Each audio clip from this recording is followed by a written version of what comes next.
Okay, guys, let's talk. Let's talk about American democracy in an authoritarian age. I know that what some of you feel about American government, that you're tired of it.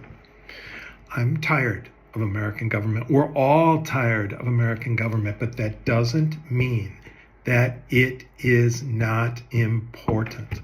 Maybe now more than any other time, it really is vital to know what's going on, because look, this war, this Russian war will be over soon. And when it is, you are going to have a democracy that's going to have to survive and thrive in what is looking more and more like an authoritarian and populist age. And so let's use the United States as a case study. Let's roll up our sleeves. Let's look at it and see what we can do with it. There are broken things going on, as I am sure you know, in the USA right now, in the Trump administration. I mean, the fact that the Immigration Customs Enforcement Agency is going around the United States, be it LA, Chicago, Charlotte, Washington, D.C., and apprehending brown and black people with no regards to due process rights, as promised to all people by the Fifth Amendment of the Constitution. That's a problem in a democracy, and that is happening in the United States. The fact that the legislative branch of the government is just acquiescing to this president, even in regards to the bombing of boats off of the coast of Venezuela, and now the bombing of survivors, of issues in regards to the 28-point plan, and the ongoing dishonesty with Putin and the United States. Everything to do with Gaza. There are so many international issues with tariffs and with relationships to countries that would be in the purview of the legislative branch, but the legislative branch has just acquiesced to the president. Why? And the courts. And the courts. Where are the courts in all of this? Sometimes yes, sometimes no. Lower courts, yes. Supreme Court, who knows? Tuesday afternoon, and just a normal Tuesday afternoon, and the East Wing of the White House is bulldozed to make way for a $300 million gold-plated trapezna paid for with donor money. That's corruption. That is corruption. All of this in what was the flagship democracy of the world. This has an impact on Ukraine. You know it has an impact on Ukraine. I know it has an impact on Ukraine. Not just the military aspects, but going forward to create a stable democracy. I went back in late October to participate in the No Kings rallies in Chicago with 200,000 people and protest ICE at Broadview, where they're holding the detainees. I went back there. I am going to bring people to the table in our class that are going to talk to you directly about issues of ICE. We are going to talk to Democrats. We are going to talk to Republicans. We are going to talk to university students. The midterm elections are coming up in November of 2026. We will bring in volunteers to our classroom. We will bring in staffers to the classroom. We will bring in people that are organizing the campaigns, both for the Democrats and Republicans.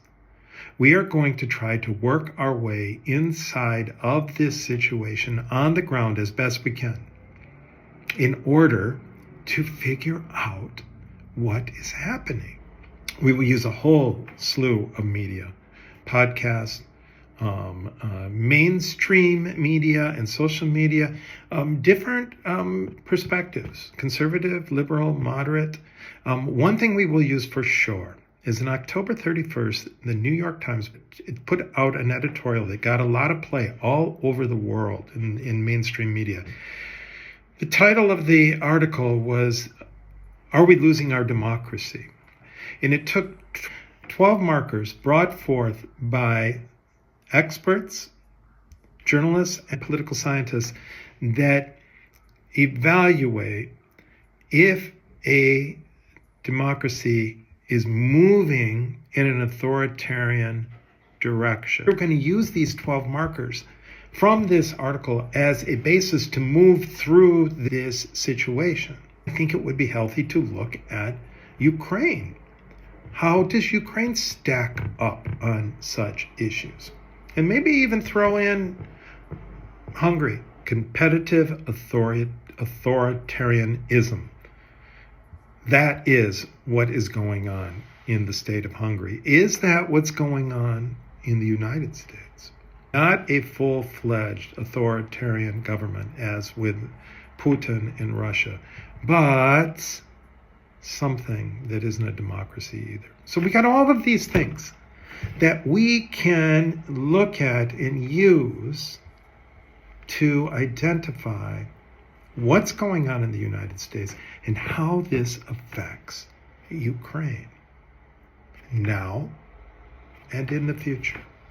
How about grades? Okay, your grades are going to be based 50% participation, as normally in my class. So you show up, put your phones away, you come on time, and we talk.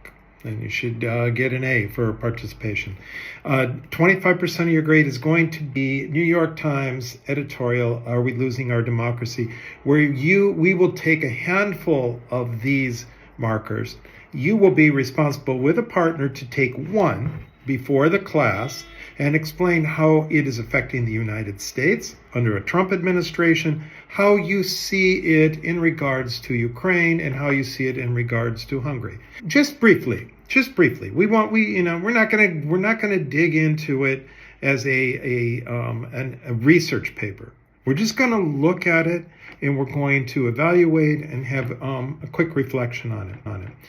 Also, we'll do a handful of pen to paper reflections, maybe 3 or 4, just on issues that come before us in regards to what is happening in the United States and how it might affect Ukraine.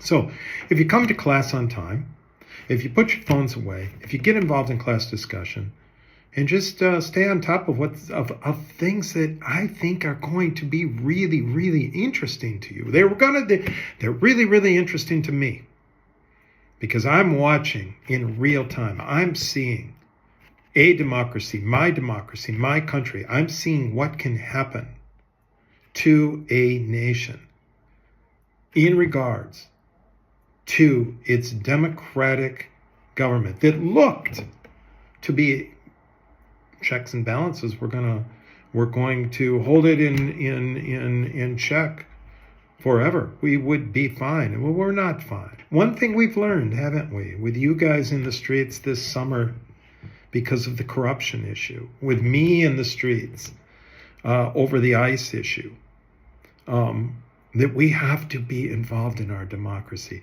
that the thing that keeps our government honest to we the people, be it we the people in Ukraine or we the people in the United States of America, is that we have to participate in this democracy. We have to be awake in this democracy.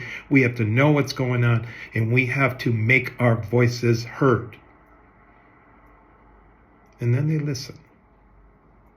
And then they act on our behalf, which is what a democracy is all about. So let's take a look at what is going on in the USA and make sure that it doesn't happen in Ukraine's future. Thank you. I will see you in the spring.